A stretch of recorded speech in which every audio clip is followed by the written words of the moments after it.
When I evaluate someone from a chiropractic standpoint, I use many different methods to see how well his body's functioning. The best way to explain what I do is Brian is a very competitive power lifter. Brian, what are you ranked? Well, I haven't been on the platform a little bit, but I'm looking to be in the top 10 after this meet in the world. In the world. This guy's looking to be one of the top 10 in the world for powerlifting.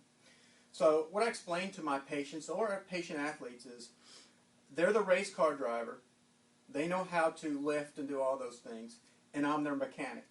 So I want to make sure that the body Brian brings to his powerlifting meet is functioning the way it's designed.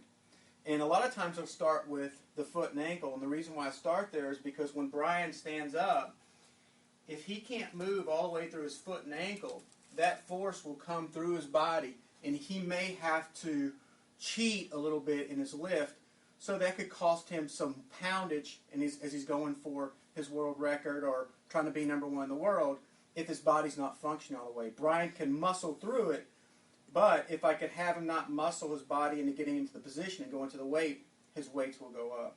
Also, we're going to reduce his chance for injury at the same time. So he's going to perform better, and we're reducing his injury at the same time.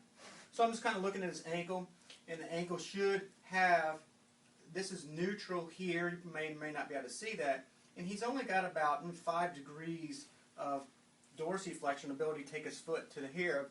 As you can see, as I push up here, his knee gives a little bit, and he's moving a little bit in his hip. So just from a loss of range of motion here, his whole body's kind of compensating. So we're going to make a little correction here to his ankle. Kind of start to pull this, and it kind of gives me some ideas of telling what Brian needs to do to optimize his ankle and some certain stretches and exercises he needs to do to improve his performance. Just looking at the other side. Good. Next, I'm going to come up and look at the hip. I spend most of my time with my patients looking at hips. Couple reasons. Number one is the hips are where all athletes generate power from. The hip is how we connect our leg to the ground and drive our body up and get strength out through here. Now, that may be athletics, or you could be just a regular, everyday mom or dad and want to lift your children or play, go get groceries. And if your hips aren't working right, bad hips create bad knees and bad backs.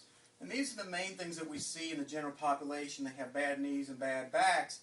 And they're usually their knee's not the problem and their back's not the problem. It's usually the hip.